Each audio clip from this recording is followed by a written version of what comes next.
आज मैं इकोनॉमिक्स का क्लास 11 इकोनॉमिक्स समांतर माध्य के बारे में आपको पढ़ाने वाला हूं।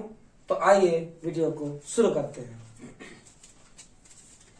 तो जो समांतर माध्य होता है वो दो प्रकार का होता है। कितने प्रकार का होता है? दो प्रकार का। सबसे पहला देखते हैं सरल समांतर माध्य और दूसरा होता है भारित समांतर माध्य। दो प्रकार का होता है। अब देखते हैं कि जो सरल समांतर माध्य है और सरल समांतर माध्य वो कितने प्रकार के होते हैं। तो देख सकते हैं सरल समांतर माध्य तीन प्रकार की होती है। अब क्या क्या होती है? तो सबसे एक नंबर आप देख सकते हैं व्यक्तिगत श्रेणी, जिसको इंडिविजुअल सीरीज कहते हैं। दूसरा जो होता है और खंडित श्रेणी, डिस्क्रीट सीरीज कहते हैं। तीसरा जो होता है सतत या अखंडित श्रेणी अर्थात कंटिन्यूअस सीरीज कहते हैं। तो इस प्रकार सरल समांतर माध्य तीन प्रकार के होते हैं। अब आगे देखते हैं। जैसे मैंने बोला समांतर माध्य दो प्रकार का होता है, एक सरल समांतर माध्य और भारित समांतर माध्य। इसमें से हम सरल समांतर माध्य को अभी देखेंगे, बाद में भारित समांतर माध्य को देखेंगे। तो सबसे पहले सरल समांतर माध्य कितने प्रकार के होते हैं? तीन प्रकार के होते हैं।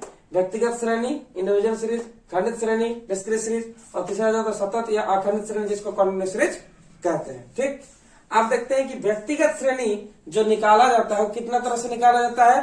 तो व्यक्तिगत श्रेणी जो इंडिविजुअल सीरीज है वो दो प्रकार से निकाला जाता है। क्या क्या है? एक होता है प्रत्यक्ष रीति, जिसको डायरेक्ट मेथड कहते हैं, और दूसरा जो होता है लघु रीति, जिसको शॉर्टकट मेथड कहते हैं। तो आइए हमको अभी एक एक करके समझते हैं। सबसे पहले हम लोग प्रत्यक्ष रीति अर्थात डायरेक्ट मेथड के बारे में जानते हैं और किस प्रकार से इसका माध्य निकालते हैं। आइए देखते हैं। तो देख सकते हैं आप यहाँ पर मैंने क्वेश्चन लिख दिया है कि फॉर्मूला लिख दिया है कि प्रत्यक्ष रीति यानी डायरेक्ट मेथड क्या होता है।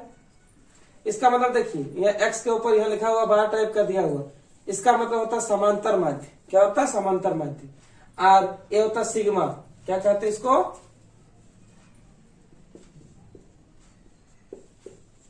सिग्मा।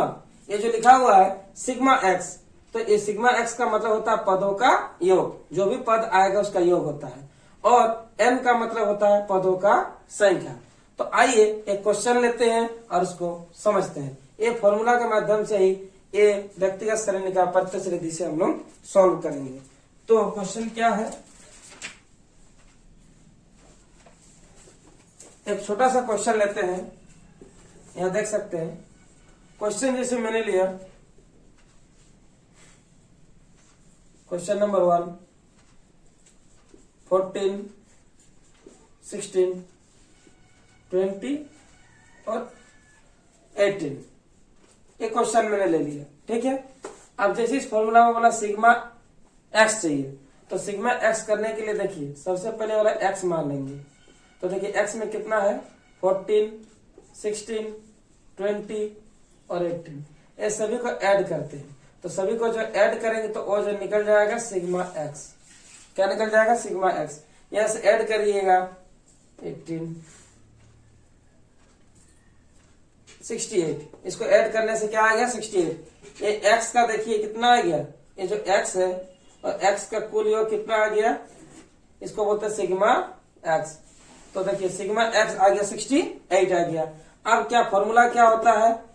फॉर्मूला होता है एक्स बराबर यानी समांतर माध्य, समांतर माध्य बराबर जो होता है, अब देख सकते हैं सिग्मा एक्स बाई एन। और यहाँ पर देख सकते हैं सिग्मा एक्स कितना आएगा? 68। और पदों की संख्या कितना है? 1, 2, 3, 4। तो पदों की संख्या कितना है? 4 है। अब 4 से इसको डिवाइड करेंगे, 4 1 के 4, 4 1 के 4, यहाँ से 2 बचा, 4 7 28, कितना आ गया? 17। अर्थात इसका जो समांतर माध्य आ गया वो 17 आ गया आंसर। इस तरह से आप इसका बना सकते हैं। तो समझ में आ गया कि सभी को क्या करते हैं। जैसे बोला कि सिग्मा एक्स का मतलब पदों का योग, देखिए जितना सारा पद था सभी का योग कर दिए। उसके बाद बोला है पदों का संख्या, तो पदों की संख्या 1, 2, 3, 4 है, 4 लिख दिए एन, उससे इसको डिवाइड कर दिए टोटल को, तो आ गया आपका 70। इस तरह से आप इसको समांतर माध्य व्यक्तिगत श्रेणी से, जो व्यक्तिगत श्रेणी का प्रत्यक्ष रीति है उसके माध्यम से इसका सॉल्व हो जाता है। अब चलिए दोस्तों अब क्वेश्चन नंबर 2 को हम लोग सॉल्व करते हैं। तो क्वेश्चन नंबर 2 में देख सकते हैं, क्वेश्चन क्या है, निम्नलिखित अंकों से औसत अंक ज्ञात करें। औसत मतलब एवरेज, वही चीज शॉर्टकट तरीका से हम लोग को क्या ज्ञात करना, समांतर माध्य व्यक्तिगत श्रेणी है, उसको प्रत्यक्ष रीति से हम लोग औसत अंक या फिर इसको हम लोग बोल सकते हैं औसत अंक माध्य या समांतर माध्य, कुछ भी कहा जा सकता है। ठीक है, अब इसको निकालते हैं, या तो औसत अंक बोल सकते हैं या फिर समांतर माध्य, दोनों का मतलब एक ही होता है। ठीक है, औसत मतलब होता है एवरेज। ठीक है, तो आइए इसको हम लोग सॉल्व करते हैं। तो सबसे पहले मैंने जो बोला था कि देखिए यहाँ पर मैंने फॉर्मूला लिख दिया कि सबसे पहले पदों का योग चाहिए, तो सभी पदों का योग करेंगे सबसे पहले।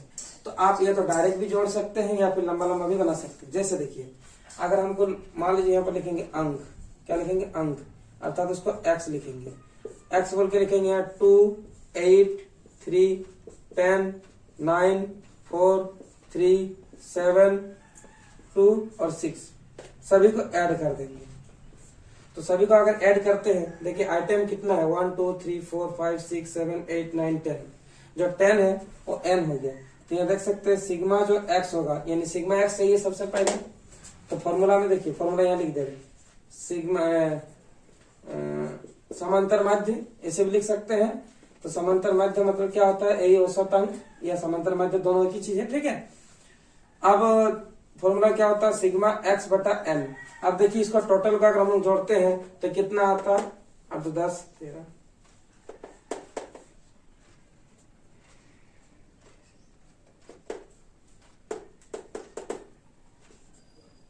54, ये सभी को जोड़ देने से आ जाएगा कितना, 54। इसको आप ऐड करिएगा तो 54 आ जाएगा। तो देखिए सिग्मा x कितना आ गया, 54। तो यहाँ लिख दीजिए 54 लिख दीजिए। पदों की संख्या जो आइटम अभी पढ़े 1, 2, 3, 4, 5, 6, 7, 8, 9, 10, तो कितना है 10। तो 10 से क्या करना होगा, डिवाइड कर देना। तो 10 से अगर हम लोग इसको डिवाइड कर देते हैं, तो डिवाइड अगर कर देते तो कितना आ जाएगा, यहाँ देखिए 10 से डिवाइड करेंगे तो 1 है और एक 0, तो ऊपर में एक संख्या के बाद पॉइंट लग जाएगा, यानी क्या हो जाएगा 5.4। ऐसे आ गया आंसर। आप देख सकते हैं, इसको अगर ऐसे नहीं सकेगा तो क्या करिएगा, 5.4 पर डिवाइड करिएगा 10 से। 10 से डिवाइड कैसे करेंगे, देखिए 10 5 जो 50, 4 आ गया। ठीक है, तो 4 पॉइंट लगाएंगे तो 0 आ जाएगा, 10 4 जो 40। ठीक है, तो आंसर आएगा 5.4, इसके आंसर आएगा। इस तरह से 2 नंबर सोल्व हो जाता है। इसके बाद हम लोग अभी देखने वाले हैं कि इसके शॉर्टकट तरीके लघुरुति को। ठीक है, धन्यवाद।